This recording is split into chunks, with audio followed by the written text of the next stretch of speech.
If you've been here long enough, you'd know that I have a certain rule when it comes to evaluating trades or trade ideas. If both teams' fan bases feel the same way about the trade, then it's equal. Right? If a team likes the trade, but the other team's fan base also likes the trade, generally we can agree that it was a win-win. If both teams' fan bases hate the trade, then oddly enough, in a roundabout way, we can usually come to the conclusion that the trade was reasonably fair. But this is an idea that I actually don't like, and that I don't think is fair for either side. That's something that I think I've never said before on this YouTube channel. This trade would be a lose-lose, and it's all coming to us from Mathias et le Serpent. It's Mathias Brunet and Simon Boisvert on their own show. They hypothesize a trade between the Vancouver Canucks and the Montreal Canadiens. It's simple. 1-for-1. Elias Pettersson to Montreal, Brendan Gallagher to Vancouver. Who says no? Now, it's kind of interesting. The clip is 1 minute and 11 seconds long. You can see them talk about it on the program. But my immediate instinctual reaction, Pettersson to Montreal, Gallagher to Vancouver, my immediate instinct was, oh, Vancouver would say no to that. They evaluate Elias Pettersson much highly than a guy that you would send over for a cap dump, essentially, in Brendan Gallagher.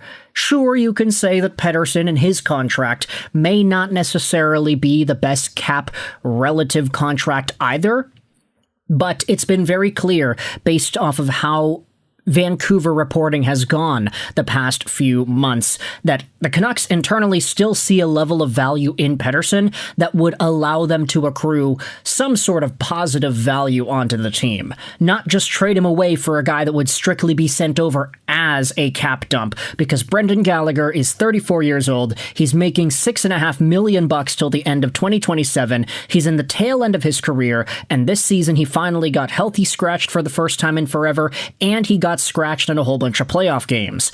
Gallagher is no longer useful to a team like the Montreal Canadiens. And so if the Canadiens are trading him away, it's not going to be for a guy that Vancouver deems to actually have a decent amount of value.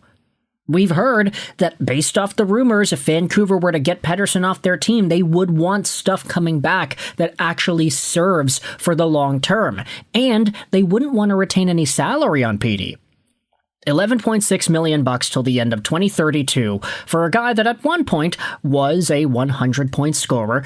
He then scored 89 points the next season, following that up with 45 and 51 points respectively. Even if Pettersson continues scoring at a 60, 70-ish point pace, we already spoke about the other day how the Nico Hischier conversation with New Jersey could be doing Pettersson a really big favor. Hischier, if you missed this video, he could be signing with the Devils for somewhere in the $13 million range, and guess what? Hischier is a guy that kind of produces similarly to Elias Pettersson in a best-case scenario type of year nowadays. If Hischier and his 80-ish points per season at a peak could get $13 million, then Pettersson at 11.6, even if he produces 65 to 70 points a year, that's not that bad, right? Add on the defensive responsibility, add on the Lady Byng nomination, there is genuine value that Pettersson can provide an NHL team. He is just a little bit overpaid. So, thinking about Brunet and Boisvert's commentary here, oh, Pettersson to Montreal, Gallagher to Vancouver, 1-for-1 trade, who says no? My immediate instinctual reaction was Vancouver. The Canucks say no. They don't see Pettersson as a negatively valued asset. They would probably want to get a first-round pick back, maybe a roster player back that can actually help them, and not a guy that was let's be real, an afterthought in the Stanley Cup playoffs last season. But then I thought about it a little bit more, and I was like, the Montreal Canadiens would probably say no to this idea as well. And it's not because Elias Pettersson isn't a great player. I think he's fine. Maybe he is even good enough to be a second-line center behind Nick Suzuki, but I just don't know the optics as to how that would look on paper for the Montreal Canadiens, especially if the trade goes down in the way that Vancouver wants it to go down, which is no salary retained. Pettersson is making $11.6 million a year, and as we had noted, that's probably not going to be all too ludicrous once Nico Hischier sets the standard for defensively responsible 70-80 point centers getting $13 million a year.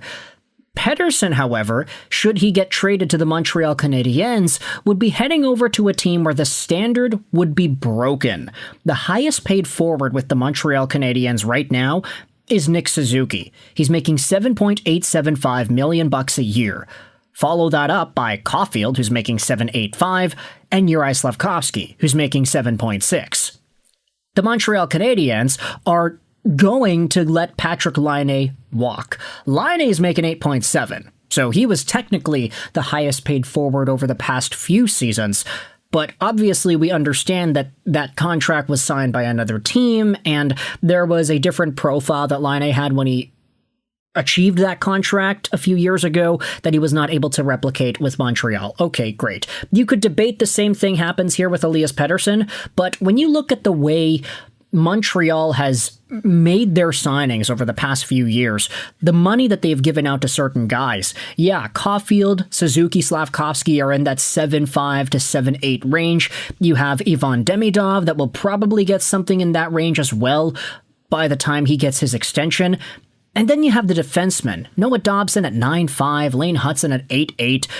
These guys and the Montreal Canadiens have built their team in such a way where there is some sort of an internal cap.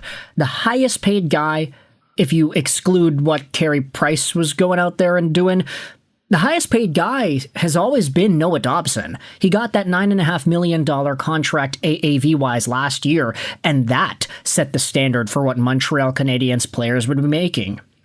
So if you allowed a guy like Pettersson to waltz right in, and all of a sudden he is the highest paid guy by $2+ million, it just doesn't really feel right. And I think the Montreal Canadiens would rather preserve the integrity of their internal cap structure rather than send away a guy that is genuinely valued around the NHL for, let's just be real, a disappointment at center that's getting paid a little bit too much, even though that payment may not actually be seen as that bad, depending on the status quo as the NHL shifts and hands out more contracts over the next few years. And also you could debate whether or not Elias Pettersson would even be the best available option for the Montreal Canadiens. You talk about their center search, their guys down the middle. Yeah, they've got Nick Suzuki. You got Jake Evans, Deneau. You can upgrade at second line C. But is Elias Pettersson the guy that you'd be satisfied in acquiring to make that happen? Or would you rather be pushing hard for a Robert Thomas? Do you think a Vinny Trocheck is a lot more available now, especially since Dylan Larkin is on the block?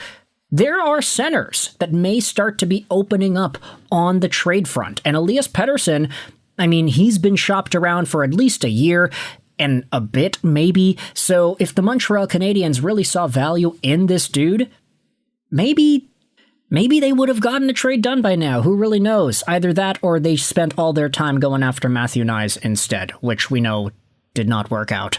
So ultimately, this one-for-one trade idea that is proposed, Pettersson for Gallagher, it doesn't work for Vancouver because they actually value Pettersson more than somebody that you trade away just to get a cap dump in exchange.